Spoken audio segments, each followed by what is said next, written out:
estoy hablando de gente que nacieron antes que existiera un robot. Pero el objetivo de esta plática es enseñarles lo que es el presente y es el futuro. Y el futuro precisamente va a impactar a todos los jóvenes que están acá.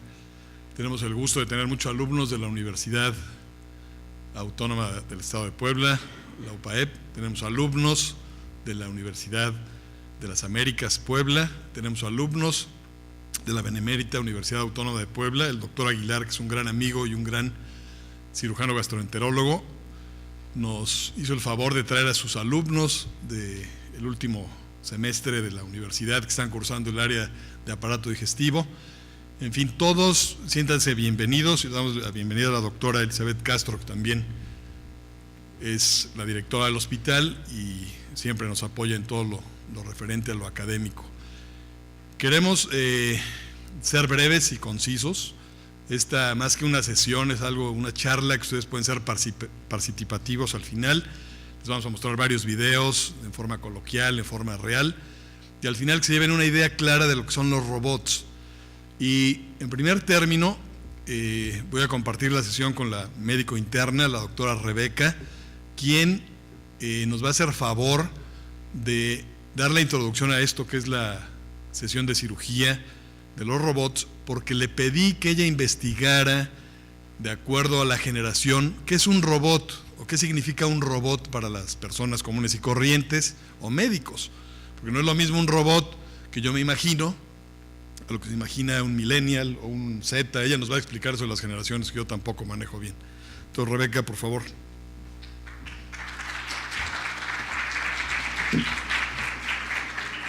Bueno, pues muchas gracias, doctor. Es un honor pues compartir esta sesión con usted. Y como estaba mencionando el doctor ahorita, mucha gente no sabe qué es un robot, cómo se define. Entonces, bueno, decidí tantito investigar acerca de cómo lo define la Real Academia Española. Y un robot lo define como una máquina, un ingenio electrónico, que va a ser programable, capaz de manipular objetos que van a realizar diferentes operaciones. Un robot también es una figura que imita movimientos de un ser animado. La diferencia es que es mecánica. Obviamente este robot es sin emociones. Y también otra definición que tiene es que es un programa que va a explorar automáticamente las redes para encontrar información, como conocemos hoy en día, como Google, Siri y todas estas cosas. Bueno, se realizaron 2 preguntas acerca de los robots. ¿Qué se piensa cuando digo robot y cómo se usa, no? Vimos una gran desviación en lo que es por generaciones y ocupaciones. Mucha gente lo asoció a nanotecnología, que es para la ayuda humana, que es una inteligencia artificial. Muchos lo asociaron a películas como Wall-E, Star Wars, Transformers. O sea, hay 1000 formas de cómo describirlo. Pero, pues aquí la cosa es, como estaban diciendo, las generaciones. Vamos a comparar, la verdad, la generación Baby Boomers, que son los doctores que se encuentran hoy en día ya pues con mucha experiencia, y la generación millennial, que somos los que nos estamos integrando a esta área de la salud. Se realizó, bueno, una encuesta y la generación, la verdad, de Baby Boomers, estoy hablando en general, el 35% la asoció a algo que ver con la NASA, algo espacial. Después tenemos un 10% a una computadora, 14% a la película Star Wars, Arturito, o sea, es muy, muy variado. Entonces, se puede ver acá cómo está muy diferente la asociación que tenemos a la tecnología con esta generación con la que es los millennials. Por ejemplo, para la generación millennial que se le hizo la encuesta, 46% lo asocia a prótesis, el 12% a Siri, el 15% lo asocia a todos los analizadores químicos, que son como lo que encontramos en los laboratorios, a nanotecnología, a las casas inteligentes. Entonces puede ver mucho el cambio que ha habido de una generación a otra, y esto pues es lo importante para cómo nos vamos a integrar poco a poco a la medicina y cómo está cambiando más que nada también en el área quirúrgica. Es importante mencionar que hay 4 revoluciones industriales y que todas estas revoluciones han sufrido grandes cambios. Para entender la última hay que entender cómo surge toda esta revolución. La primera pues es la época de la mecanización, la que conocemos como la revolución industrial, la primera, que es cuando se integran todos los instrumentos mecánicos, que son todas las máquinas de vapor, los telares y la locomotora. La segunda va a ser un siglo después, toda el área eléctrica, que es cuando se genera todo el gas, el petróleo, cuando se genera también todo lo que son aviones, automóviles, teléfonos, la radio. La tercera, que es ya la más informática, es donde se integran todas las TIC, va a ser toda el área espacial, toda la cibernética, toda la área atómica, Y la última, que es en la que nos encontramos, es la digitalización. La digitalización es una época que, ¿cómo la podemos definir? Bueno, es un área tecnológica que va a incluir todas las áreas físicas, biológicas, y va a crear una automatización. Esto quiere decir que todos los robots ya se empiezan a integrar con nosotros. Ya todo funciona a través de un robot. Por ejemplo, el doctor más adelante nos va a hablar acerca de el Da Vinci y de otras cosas. ¿Cómo se está integrando toda esta tecnología con nosotros en el área de la salud? Bueno, como lo conocemos con la cirugía laparoscópica es un ejemplo, y se conocen como las cirugías 4.0 o las cirugías cognitivas. Estas tres imágenes, bueno, abajo a la derecha podemos ver lo que es el Da Vinci, que el doctor nos va a hablar más adelante. Acá es el iPad, que se conoce como una cirugía con un operador Optimus. Este iPad lo que hace es que analiza cómo se encuentra, por ejemplo, los signos vitales del paciente a la hora de operar, cómo se encuentra la temperatura en diferentes partes del cuerpo. Y también tenemos la tecnología acá arriba, que se presentó en el 2017 en una feria de la tecnología de la salud, que es la tecnología 5G. Esto lo que hace es que conecta a diferentes cirujanos al mismo tiempo para poder realizar una cirugía, un procedimiento complicado que tal vez por alguna razón no se haya realizado antes. Entonces integra a varios conocimientos a través del mundo, lo integran en un cuarto y pueden llegar a conocer, a estar varios cirujanos en un cuarto, vamos a decir, cuando estén en otras partes del mundo. Tenemos, dos videos. El primero la verdad está muy largo, entonces como que lo voy a tratar de omitir tantito, pero el segundo video es un video que nos interesó mucho porque nos muestra cómo, no nada más en el área de la salud, pero sino la robótica, cómo está cambiando a través del mundo y cómo ya, pues sí, los robots han cambiado hasta puede ser de un año al otro, y como pues en décadas se ha visto mucho el cambio. Entonces, pues es un video cortito, espero que les guste. Since the dawn of time,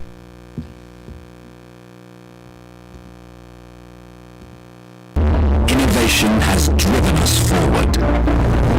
Now, the next step for humanity may not be human,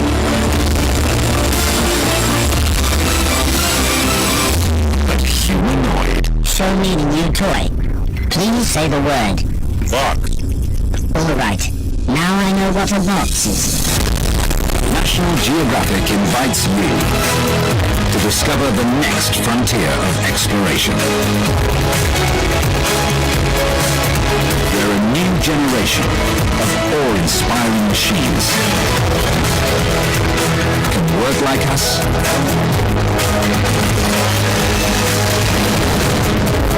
play like us, and even look like us. 1, 2, 3, 4. Meet the remarkable robots, who won't just achieve human potential, they may surpass it, but not without a few stumbles along the way. Get ready for the robot revolution.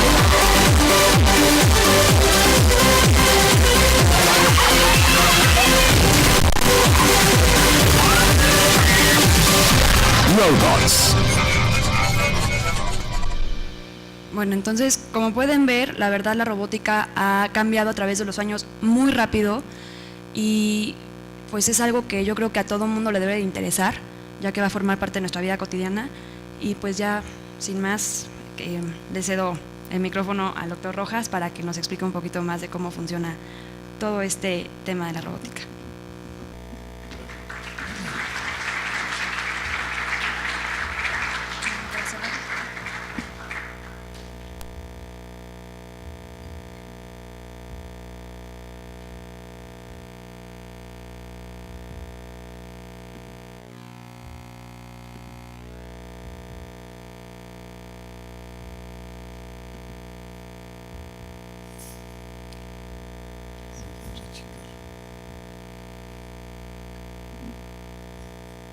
Bueno, en lo que me hace favor Rebeca preparar aquí el video, yo creo que sí es muy importante tener el concepto de robots, cuando a alguien le dicen que lo va a operar un robot, pues lo primero que hace es que tiene miedo, ¿no? Porque se imagina una máquina así monstruosa que va a llegar y en forma automática o autónoma va a hacer la cirugía.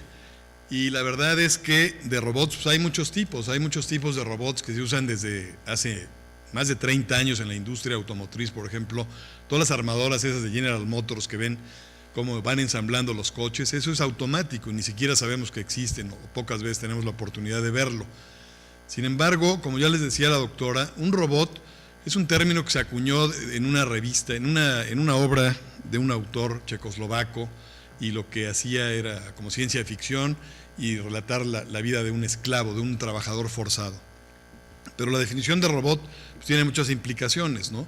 Lo que sí tenemos que conocer es que la robótica es una rama de la cibernética. La cibernética se divide en robótica, aviónica y autómata. Y es una rama de la informática que digitaliza el movimiento. La mayoría de los robots que son usados por el hombre no son automáticos o autónomos, sino son comandados por un ser humano, ya sea programados o manejados en ese momento. Y en lo que se refiere a cirugía, el robot con el que contamos actualmente en el mundo, digo contamos porque próximamente va a llegar acá, ¿verdad, doctora? Ya nos anotamos en eso, pero si es un robot que lo maneja el ser humano, o sea, el concepto es la cabina está comandada por el cirujano y el robot que puede estar a pocos metros o a miles de kilómetros de distancia puede ser comandado por el ser humano. Es un concepto que se denomina amo-esclavo. Entonces los robots, pues, obviamente, para mi generación un robot es este, que salía en las series de Perdidos en el Espacio, en la televisión, con esta cenábamos cuando yo era niño todos los días.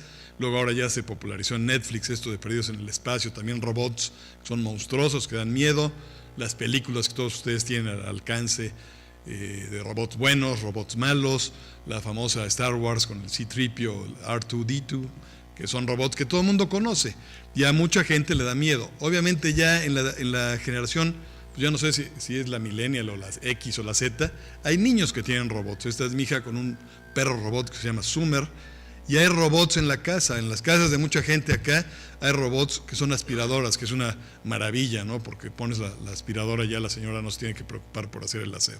Y los robots industriales, ¿no? Como los que hay en las armadoras de General Motors, robots en la industria, robots en muchos lados. Yo lo que quiero enseñarles, me voy a saltar algunos videos, pero les voy a poner un video que es muy chistoso porque está hecho en forma coloquial para que toda la gente lo pueda ver. Esto está en YouTube y es el sistema quirúrgico de Da Vinci. Y lo que les quiero mostrar en este video es básicamente cómo el cuerpo humano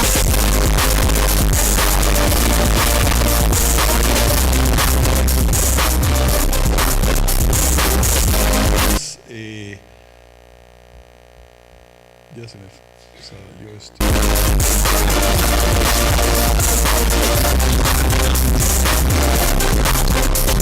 Simplemente en la mano tenemos casi 30 articulaciones.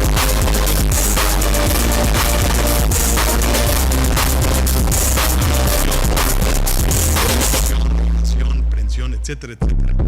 Y todo esto lo hacemos casi en forma automática. Nadie nos enseña a funcionar debe estar en y heredada por los genes.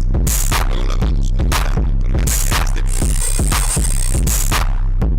como el cuerpo se mueve en mismas formas, en direcciones, y un robot actualmente permite tener las manos adentro de un vecino y hacer todo lo que movimientos de su más imagínense tener las manos adentro de un celular que pueden hacer todo lo que podemos hacer actualmente. La laparoscopía lo que podemos hacer es meter un instrumento largo y poder brincar, pero es muy difícil.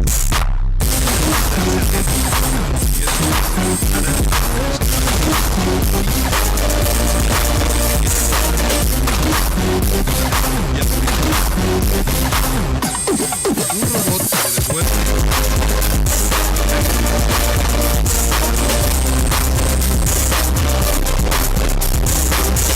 de vuelta la visión de tercera dimensión.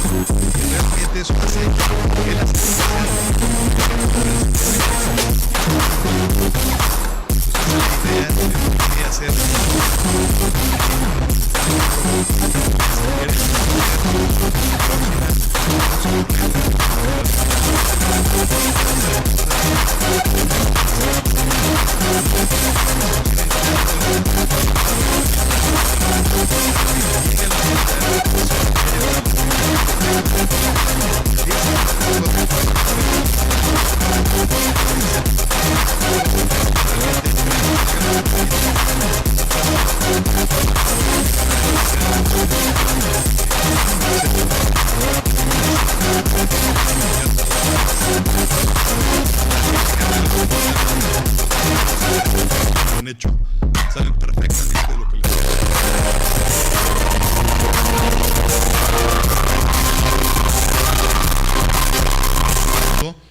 que la cirugía robótica es un hecho y que tenemos que luchar para que de alguna manera llegue a todos los rincones, ojalá del mundo y obviamente de nuestro país.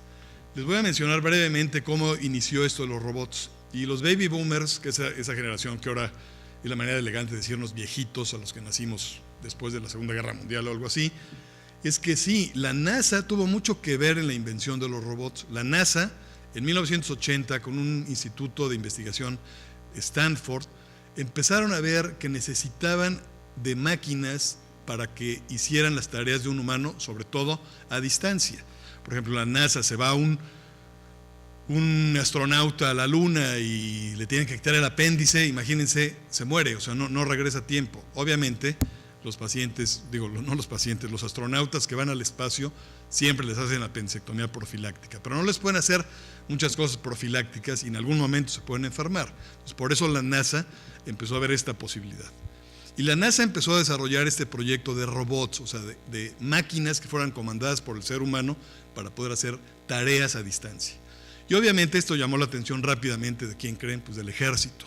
Y en los años 80, la agencia de investigación de los Estados Unidos, de la Armada, se dio cuenta que esto podía aplicarse en las guerras, desgraciadamente. Y este proyecto que se llama de cirugía de telepresencia, Green no es por verde, sino es el ingeniero que lo diseñó junto con el Pentágono, y este general que es el doctor Robert Satava, que ha estado en múltiples congresos también aquí en México, se dio cuenta que estos robots podían tener un efecto o ser una máquina de mucha utilidad, sobre todo en las guerras modernas.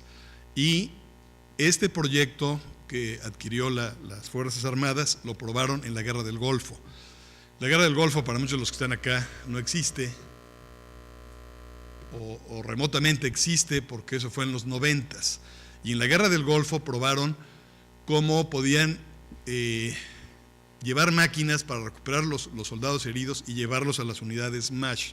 Las unidades MASH son unidades móviles quirúrgicas del ejército de los Estados Unidos, y entonces empezaron a diseñar máquinas que pudieran agarrar al sujeto enfermo, herido, y llevarlo a un hospital móvil para curarlo.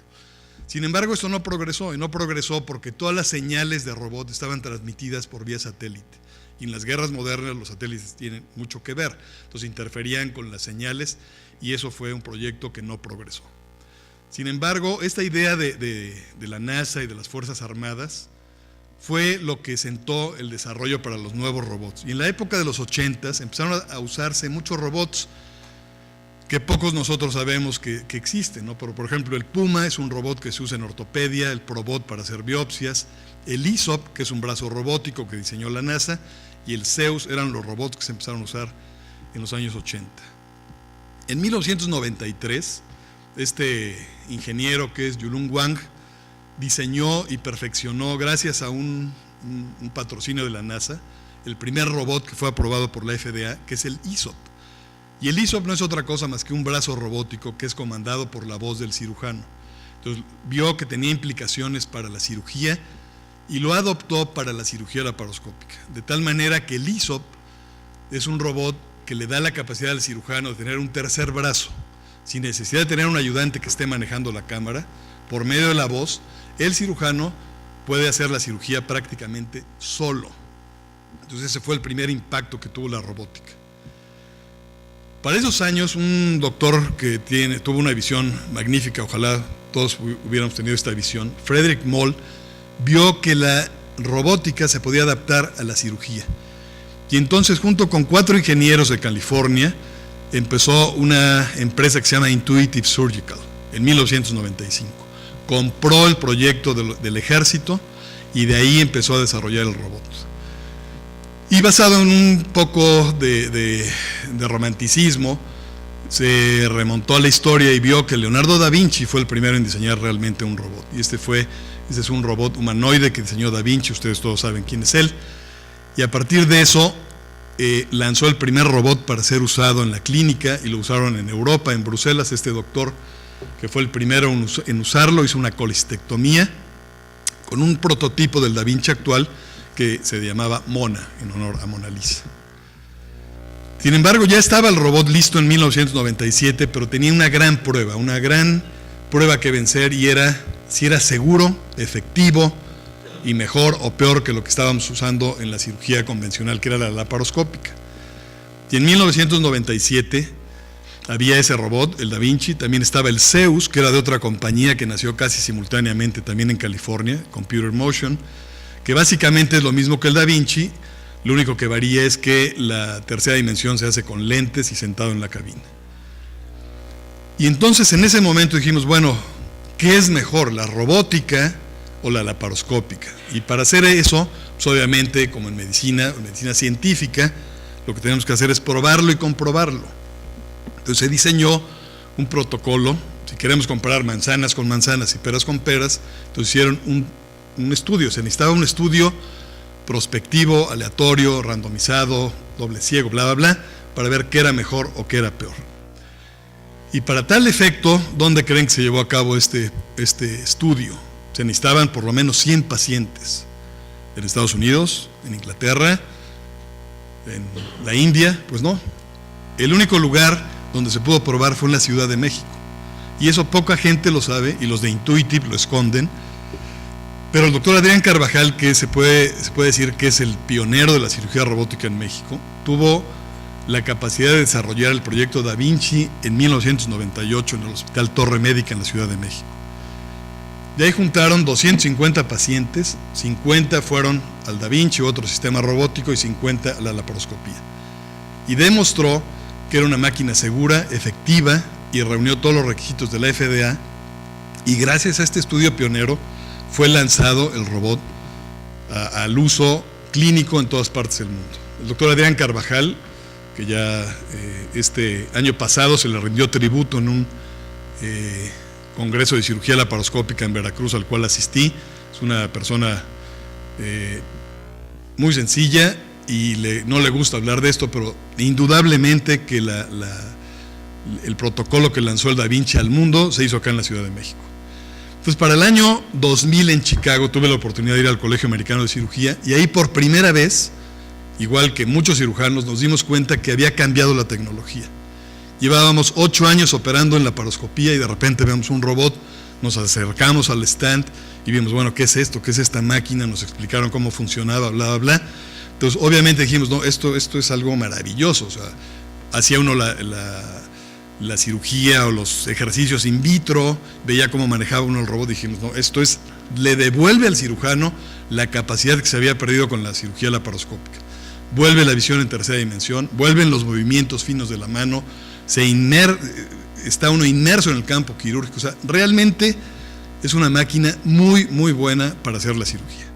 Ese mismo año se lanza el Zeus. El Zeus es otro robot que es de Computer Motion y básicamente hace lo mismo que el Da Vinci, pero es otra compañía. Entonces lo vimos. Esto son 3 brazos, uno de ellos es el ISOP, y en ese año también se demostró ahí en los stands el ISOP, que es el brazo robótico. Entonces dijimos, bueno, pues ya estuvo. ¿Qué hay que hacer? Pues comprar un robot, ¿verdad? Pero el pequeño problema es que el robot es muy, muy caro y difícilmente se puede conseguir en muchos lugares. Pero definitivamente, si el problema no fuera el costo, obviamente que todos los cirujanos, o la mayoría de los cirujanos, estarían usando un robot en forma cotidiana aquí en México. Desgraciadamente, existen alrededor de 3.600 robots en todo el mundo, y en toda la República Mexicana solamente hay 10 en toda la República. Y en Estados Unidos hay 1 o 2 por estado, sino que por hospital. Entonces realmente la tecnología en México es muy difícil de adquirir, sobre todo por el costo. Obviamente, pues cuando vimos los robots empezamos a tomar los cursos, pudimos ir a varios cursos que se ofrecían para cirujanos en Estados Unidos, en todas partes. Dijimos, ya estuvo, lo único que falta es comprar el robot. ¿Y por qué? Porque estábamos convencidos que el robot es una gran máquina. O sea, el cirujano sentado cómodamente ni siquiera se tiene que lavar o estar estéril en el campo quirúrgico, sino únicamente está trabajando en comunión con el primer ayudante y el anestesiólogo para que la máquina funcione muy bien. Y obviamente la máquina le da la ventaja de tener la tercera dimensión, que es algo que cuando uno no ve la laparoscopía y no lo compara con el robot, a veces suena como que algo, pues ¿para qué quiero la tercera dimensión? ¿No? Como muchos cirujanos acá dicen, ¿para qué quiero operar con 3D si opero muy bien con el 2D? Pues tápate un ojo y haz tu vida cotidiana y al cabo de una semana me dices si quieres tener 2 ojos o un ojo. Pero bueno, nadie puede convencer al que no se deja convencer. Lo que sí es un hecho es que adentro del paciente podemos hacer todos los movimientos de la mano y de los dedos, algo que difícilmente se puede hacer en la laparoscopía. Cuando ustedes ven a un cirujano que se está nudando por la laparoscopía, dicen, no, bueno, este cuate pues no sabe operar porque se está tardando 5 minutos y no ha hecho ni un nudito. Cuando uno usa el robot, hace uno los movimientos exactamente como si fuera la cirugía abierta, o sea, en forma normal. El robot tiene muchos aditamentos de seguridad y de alta tecnología, permite abrir y cerrar las pinzas como si fuera un castroviejo, lo que usan los cirujanos de oftalmología o los cirujanos vasculares, da una sensación realmente muy segura de lo que uno está haciendo. Entonces, un robot definitivamente incorpora todo lo que tenemos en cirugía laparoscópica, pinzas, ganchos, bisturís, tijeras, etcétera, de una manera mejor diseñada, y yo diría que el futuro obviamente es usar esos instrumentos por la seguridad y la precisión que tienen. Entonces, esta es la manera en que funciona el Da Vinci. El cirujano, como ustedes ven en la diapositiva, está sentado, no tiene una bata quirúrgica estéril, está manejando la visión con su cabeza, tiene un sensor de rayo láser en las sienes y él puede acercarse, alejarse. De hecho, permite a la gente que usamos anteojos quitarse los anteojos y ver uno como si no tuviera ningún problema en la visión. O sea, mejora la capacidad del ser humano. Con las manos manejamos los instrumentos, con los pies podemos manejar el frenar o el hacer más amplio o más corto los movimientos del robot. Y obviamente, junto al robot, que es una cirugía formal, tiene que estar alguien muy capacitado, de preferencia un cirujano, un muy buen ayudante, que esté muy alerta a lo que está haciendo el cirujano y cambiando los instrumentos y ayudándolo para facilitar la cirugía y que sea una cirugía cómoda. Los que sí sufren, y siempre han sufrido, doctor Boghetti, son los anestesiólogos. Porque el anestesiólogo ya no puede estar cerca de la cabeza, el anestesiólogo le pone unas mangueras y lo ponen casi junto al cirujano y no les gusta, les molesta, porque obviamente están cuidando al paciente que no se extube, que no se muera, etcétera. Pero bueno, todo eso, haciendo un equipo, se puede mejorar, se puede perfeccionar, pero la cirugía robótica definitivamente es algo muy seguro actualmente y que se usa en muchas partes del mundo. Otro poquito de historia. El 7 de septiembre del 2001 tuvieron la idea de hacer algo que se denomina el proyecto Lindbergh. ¿Alguien sabe qué es la operación Lindbergh en forma normal? Pues fue la primera mujer que cruzó el Atlántico en avión. Se llamaba Amelia, nació en Atchison, Kansas. Bueno, ese proyecto Lindbergh transatlántico se lo copiaron los cirujanos, hicieron que el cirujano estuviera a larga distancia operando un paciente del otro lado del mundo. Es decir, el cirujano estaba sentado cómodamente manejando el robot y del otro lado del mundo, en Francia, estaba una señora a la cual le estaba operando la vesícula. ¿Ciencia ficción? Pues no, porque esto se hizo y se cumplió y es realidad. Y se denominó Proyecto Lindbergh. Entonces, el cirujano, al cual tengo el gusto de conocer, es el doctor Maresco, que es el director de Estrasburgo, y junto con otro doctor canadiense, estaban operando al paciente cómodamente sentados en una oficina en Nueva York. Y a través de fibra óptica, no satélite, porque eso interfiere, sí saben que hay una fibra óptica, miles de fibras ópticas que atraviesan el Atlántico para la telecomunicación entre los diferentes continentes, se hizo a través de la fibra óptica, y el paciente estaba en Estrasburgo, y al paciente se le hizo una colestectomía que duró 54 minutos. Fue segura la cirugía, fue factible, o sea, le demostraron al mundo que se podía hacer y que se podía lograr. Entonces, obviamente, esto era una noticia de revuelo, una noticia mundial. Sin embargo, no trascendió. No trascendió porque 2 días después fue el ataque de las Torres Gemelas. Entonces, esto opacó cualquier otra noticia. Todo el mundo estaba centrado en el terrorismo, en que venía la Tercera Guerra Mundial, bla, bla, bla. Entonces, esa noticia pues, no tuvo ningún impacto. Yo creo que poca gente la conoce. ¿Y qué sucede? Para el año 2003, Computer Motion ya había demandado a la otra compañía porque ellos tenían la primicia del robot. ¿Se acuerdan que ellos lanzaron en 1993 el ISOP? y no lo reconoció Estados Unidos, entonces los demandaron. Total, ¿qué hizo Computer Motion? Aliarse, comprarla y quebrar la compañía. Y a partir de entonces, el único robot que se usa para operar en todo el mundo es el Da Vinci. Entonces ellos tienen el monopolio de la cirugía robótica. Y cuando alguien tiene el monopolio, no digo nombres, pero ¿se acuerdan ustedes quién tenía el monopolio de los celulares en México, que se volvió multimillonario? Nadie podía comprar más que los ricos. Cuando se hizo la competencia y se abrió para otras marcas, entonces bajaron los costos, y yo les apuesto que todos los que están acá tienen un celular, o por lo menos dos, o la gente que está alrededor de ustedes tienen celulares. Es algo muy común tener un celular. Eso es la tecnología. Cuando hay competencia se abarata. Pero hoy por hoy la única marca que comercializa los robots es el Da Vinci de Intuitive Surgical. ¿Qué pasó aquí en México? En el año 2000 nosotros fuimos y dijimos, no, nosotros queremos un robot. El único problema es que no tenemos dinero para comprarlo. Pero si fuéramos ricos, pues ya hubiéramos tenido el robot. Entonces, ¿qué hicimos? Pues buscar alguna alianza. Y esa alianza la hicimos a través de un ingeniero muy famoso aquí en Puebla, el ingeniero Luis Miguel Campos, a quien convencimos de que no nada más tenía que comprar aparatos para la laparoscopía, sino tenía que adquirir robots. Y gracias a él se adquirió el primer robot en Puebla, que es el robot ISO. Y a partir del año 2003 empezamos un protocolo de cirugía robótica aquí en Puebla. Los primeros pacientes que fueron referidos por el doctor Cecín, me acuerdo perfectamente que les daba mucho miedo y los tuvimos que convencer. En esa época no sé si se usaba el consentimiento informado, pero casi hicimos un contrato de vida o muerte sellado con sangre, que les iba a ir bien y que si algo pasaba el responsable era el doctor Cecín. Entonces los llevamos a cirugía, estuvimos con ellos, los cuidamos. La máquina es muy segura, no es un gran robot, sino nada más un brazo robótico que manejábamos con la voz. Para hacer la cirugía, obviamente, una semana antes tuvimos que grabar todos los comandos de voz, de muévete para arriba, para abajo, a la derecha, a la izquierda, bla, bla. Total que perfeccionamos, lo hicimos in vitro y luego lo llevamos a la práctica, metimos el robot, empezamos a hacer cirugía robótica y sentíamos que ya habíamos logrado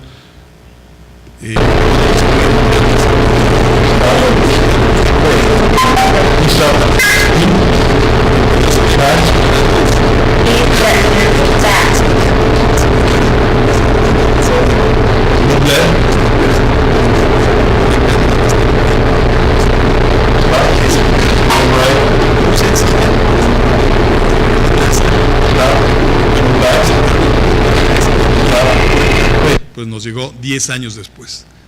Con esta tecnología empezamos a publicar, porque siempre nos ha gustado comunicar lo poquito o mucho que hacemos aquí en Puebla, y presentamos nuestro trabajo en la Asociación Mexicana de Gastro en Veracruz, luego lo presentamos en un Congreso Mundial de Endoscopía Quirúrgica en Cancún, luego lo llevamos a Estados Unidos. Estábamos muy felices porque habíamos logrado hacer 100 pacientes de todo, colon, bandas, esplenectomía, cáncer, bla, bla, todo. Dijimos, el robot ya es para nosotros. Y lo publicamos junto con un cirujano, Sánchez Brito, que está también aquí en Puebla, y dijimos, bueno, este es el futuro, vamos a procurar traer un robot a Puebla. Hicimos cursos, trajimos al doctor Carvajal a Puebla, que nos convidara de sus experiencias, y realmente estábamos felices porque con ese robot sencillo podíamos controlar muy bien la visión, no se está moviendo como un ayudante, no se distrae, no se duerme, y sí se le paga al robot, pero lo único es que no pasa visita. Pero estábamos muy felices con ese robot. De hecho, el doctor Carvajal en varias de sus publicaciones nos mencionaba ya como alguien que estábamos en la punta de la tecnología aquí en Puebla usando los robots. Pero es un robot muy chiquito. Entonces dijimos, bueno, pues vamos a seguir publicando, vamos a seguir trabajando con esto. Así es como se hace un Nissen actualmente. Es una caricatura aérea donde está el cirujano, el que maneja la cámara, el ayudante y el instrumentista. Con el robot logramos eliminar al primer ayudante, luego logramos eliminar al segundo ayudante y hicimos lo que se denomina cirugía en solo, o sea, solo como los que tocan el cello, el piano, y empezamos a hacer cirugía laparoscópica y cada vez que llegábamos a un número festejábamos. Nos gustan mucho los festejos. Entonces seguíamos 100, luego se perdió como la llave del robot y tuvimos que dejar de usarlo por 2 años, luego lo volvimos a usar, lo trajimos aquí al hospital, hicimos varios casos con el doctor Arispe y finalmente publicamos esto, que es de gran orgullo, llevando el estandarte del Hospital Ángeles Puebla a la Sociedad Americana de Cirugía Endoscópica y en el año 2012 presentamos nuestra experiencia. 200 casos de Nissen laparoscópico sin ninguna morbimortalidad seria. Entonces, una vez que teníamos esto, dijimos, bueno, pues ya llegamos a donde teníamos que llegar, o sea, ya no podemos avanzar más. Nuestros quirófanos lucían de esta manera: endoscopios flexibles, laparoscopios, robot, bla, bla, bla, pero no es lo óptimo, no es lo ideal para operar a un paciente. Seguimos teniendo muchas limitaciones y ustedes lo ven al día a día aquí en los quirófanos, aún y cuando tenemos equipos muy sofisticados, costosos, sigue siendo una gran limitante poder operar a alguien a través del ombligo o a través de instrumentos muy cortos y hacer un procedimiento muy grande o muy difícil. Entonces, sin duda, es por eso que necesitamos un robot. Y un robot le va a devolver la capacidad al cirujano de hacer cosas que actualmente pocos cirujanos la pueden lograr. O sea, todo el mundo conoce a Maradona, todo el mundo quiere ser Maradona, pero poca gente... Bueno, Maradona es un mal ejemplo, Messi o alguien así famoso, no, yo no quiero ser Maradona, que dicen, bueno, yo quiero ser como él, pero ¿cuántos que entrenan pueden ser como él? Pues muy poquitos. Igual en cirugía, yo tengo amigos que hacen un bypass en 2 horas por laparoscopía, sí, pero son fuera de serie. O hay gente que quita el hígado por laparoscopía, sí, pero yo quiero que cualquier cirujano bien entrenado en nuestro país, en nuestra ciudad, pueda hacer una cirugía compleja. ¿Y cuál es la manera de hacerlo? Teniendo una máquina de este tipo. Sin lugar a dudas, eso es el futuro. Obviamente, como en los coches y los modelos de celulares, cambia año con año. Y el modelo antiguo que veían en el año 2000, ahora hay un último modelo, se llama SI, se llama así, Álvaro, SI, es el último modelo en robots. Y tiene todos los instrumentos que ustedes se pueden imaginar, toda la tecnología que ustedes puedan alcanzar, y obviamente nuevos instrumentos. Y estos nuevos instrumentos, desde aspiradores, fuentes de electricidad muy seguras, flexibles, engrapadoras, bla, bla, bla. Todo eso se suma al robot. ¿Para qué? Para poder hacer una cirugía muy segura, y en la cual se incorpora también ahora las pantallas, la realidad virtual. Podemos ver dónde está el tumor o el objetivo a tratar cuando a veces no estamos muy seguros. Podemos incorporar la imagen de resonancia o de tomografía a la misma cirugía, y eso hace que la cirugía sea muy, muy efectiva y muy segura. Eso, sin lugar a dudas, es el futuro de lo que va a haber en la cirugía robótica.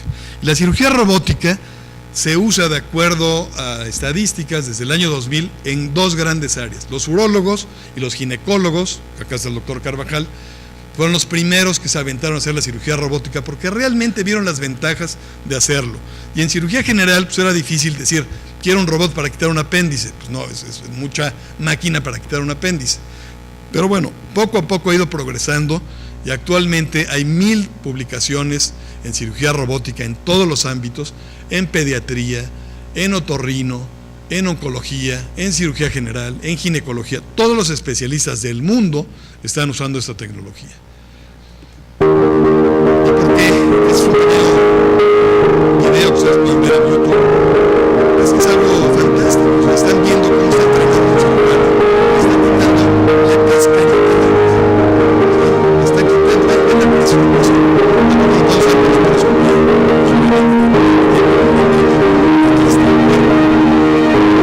la cascarita. Le hace la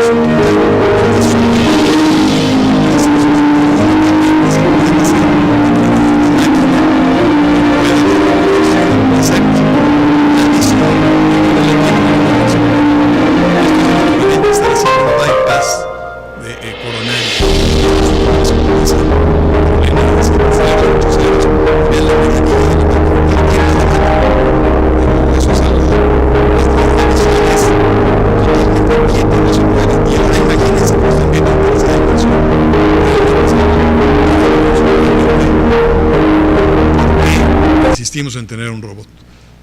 Y otro comercio, no me paga nada Intuitive, de hecho no me paga nada nadie por los congresos, pero Intuitive Surgical es una realidad. Y este doctor que hizo el Frederick Moll de comprar esto, ahora el doctor ya no trabaja, obviamente, ya no trabaja como cirujano, como hacemos todos los días, es multimillonario, 3.500 robots. Y esta es la razón por la que Da Vinci se ha popularizado. Da Vinci, en todas las generaciones, en todos los países, la gente lo conoce porque se anuncia afuera de los hospitales. Aquí hacer una prostatectomía sin impotencia. Ah, caray, no se anuncia el robot porque dejar impotente, meto a su hospital. Aquí se hace trasplante con el robot.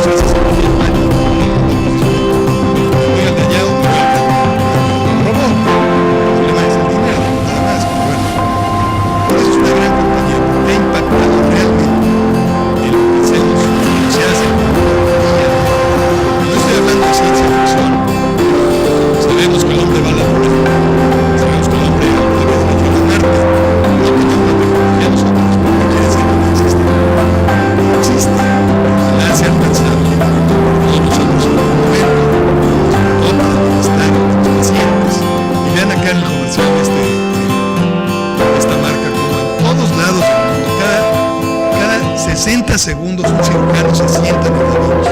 Lo tienen tan controlado que cuando se prende el robot les llega al cuartel general de Da Vinci el doctor Eric Costa, cada porque el robot de Ángeles va a hacer una cirugía de ida.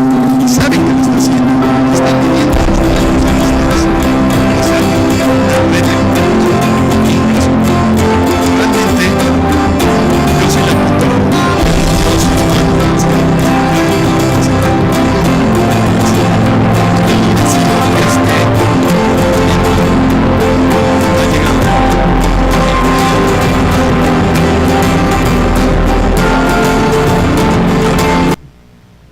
ya no les voy a pasar otro comercial. Ese es el único inconveniente, el costo. Es una consola maravillosa, es un robot muy bueno, pero vale mucho dinero, vale $2 millones aprox. Los instrumentos y los accesorios también cuestan mucho dinero, no son reutilizables. Tiene, ¿verdad, Álvaro? Tiene chips donde se usa y ya no lo puedes volver a usar, se bloquea. ¿Por qué? Porque el que lo hace quiere vender y vender y vender, y empezó con una idea altruista y ahora es una idea comercial multimillonaria. Es el nuevo modelo, el SI, que ya integra la mesa de operaciones para que el robot se mueva con la mesa y haga 1000 cosas que no podemos hacer en cirugía laparoscópica. ¿Qué va a pasar? O sea, ¿qué es lo que va a pasar y que ya está pasando? La nueva era de los robots es que a partir de este año, en un congreso que me tocó ir en Seattle, Washington, donde llevamos un trabajo acá al hospital, ya hay robots. Se va a romper el monopolio de Intuitive. Si es una máquina, es un Rolls Royce, un Ferrari, pero ya va a empezar a haber Folchitos y Hondas y esas cosas para que podamos accesar a esa tecnología. Y se están uniendo compañías muy fuertes como Google y Ethicon, Samsung y universidades de todos lados del mundo. Y en este congreso que fuimos, curiosamente, se presentaron más de 200 trabajos relacionados con robótica, y lo impactante fue que como el año 2000 que me tocó ver en Chicago, ahora en los stands me tocó ver los nuevos robots, y esa es la competencia real para el Da Vinci. Este nuevo robot que se llama Sennheiser, que es una marca que ya se está usando en Europa y que hace básicamente lo mismo que el Da Vinci.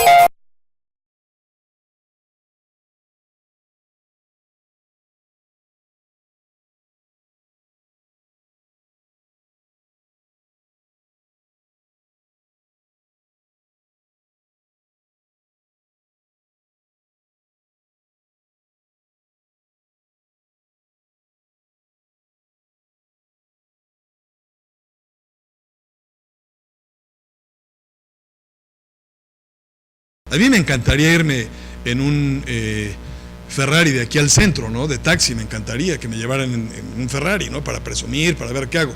Pero igual me puedo ir en un coche chiquito, ¿no? En un coche chiquito y hace la misma función. Pero realmente es lo que están probando. ¿Hay nuevos robots? Sí, hay nuevos robots. Esto es algo maravilloso para hacer que la cirugía sea más cómoda. Este se llama Mazor X y es un robot que se usa en cirugía de columna. Es otro robot que se denomina Mako. También, los nombres no sé quién los inventa, pero son nombres totalmente de un robot. Se usa sobre todo también para ortopedia, para reemplazo de cadera. Este es uno de los taladros que tienen los ortopedistas. No hay ninguno acá. ¿Hay algún ortopedista? Bueno, entonces sí puedo hablar libremente. Los ortopedistas ven que usan martillos y clavos. Ahora esto es muy bonito, o sea, disparan, lo hacen en forma muy cómoda. Es el robot Rosa, que es otro robot que se usa para cirugía de cerebro. Esto es el Sensei, ese es un robot maravilloso para que en vez de que el doctor Velasco se esté radiando con las máquinas y todo, pone el robot y lo maneja a distancia y así se evita la radiación para su cuerpo, su tiroides y sus ojos. Es otra marca también similar para cardiovascular, el Corindus. El Monarca también es otro robot que se usa para cirugía de pulmón exclusivamente. Y mala noticia para los endoscopistas, no hay ninguno, ¿verdad? Que bueno, ya también se les va a acabar el negocito. No, no es cierto. Va a haber endoscopios y colonoscopios sin necesidad de tener ahí al médico. Nada más lo programa uno, lo pone y vigila uno que haga toda su tarea. Y ya existen, o sea, esto no es ciencia de ficción. El robot Flex, el robot, este es un similar al ISOP, que es un robot que se maneja sin las manos. En fin, como ustedes pueden ver, hay muchos robots que ya están a la venta casi. se van a empezar a usar. Ese es el futuro. Y como el futuro ya nos llegó, el año pasado un grupo de cirujanos audaces de este hospital, diría yo, porque nos fuimos a las 4 de la mañana del hospital, fuimos a ver el primer robot que está en un lugar, en un hospital público que está en Zumpango, Estado de México. Entonces fuimos a tomar el primer curso y ahí estuvimos bien formaditos y bien atentos, el doctor Álvaro, que está acá con nosotros, el doctor Norberto y el doctor Cone, Francisco Cone, porque es nuestro amigo. Y nos dimos cuenta que es una realidad y es una maravilla. O sea, estuvimos 2 días ahí metidos, teniendo a lo mejor mejores cosas que hacer, pero estuvimos ahí viendo toda la tecnología, nos dejaron manejar la máquina, bla, bla, bla, y nos compartieron su experiencia. Este es un gran cirujano, es el doctor Roberto Santamaría, que es nuestro profesor y nuestro amigo, y está totalmente convencido que la robótica es una realidad, y cuando sea el momento, ojalá nos den la oportunidad de invitarlo al hospital para que nos asesore y nos ayude, porque él ya tiene una curva de experiencia, curva de aprendizaje. ¿Qué es la curva de aprendizaje? Pues la bola de errores que haces para llegar a cierto lugar. Él ya los cometió, sabe cómo evitarlos, entonces nos va a llevar de la mano a saltar esa famosa curva de aprendizaje, que esperamos que sea pronto. Y obviamente lo que tenemos que hacer como cirujanos es entrenarnos. Y este año pues tenemos el proyecto de ir al cuartel general del Intuitive, que está en California. Hay que inscribirse, ya les dije a los cirujanos que se inscriban, porque solamente hay 8 lugares en 4 fechas este año, y es por sorteo, y al que le toque pues irá, y el que no pues podrá ir a Estrasburgo también a hacer cursos de robótica que hay en todos lados del mundo. Entonces finalmente, ojalá no nos toque esto, ¿verdad? Que llegue un robot autómata, autónomo, y nos llegue a operar. Mientras sea controlado por el ser humano, yo sí me aviento a la robótica. Cuando llegue una máquina así solita, sí me va a dar mucho miedo. O quién sabe, ¿no? Porque hay cirujanos que dan más miedo que un robot. Muchas gracias.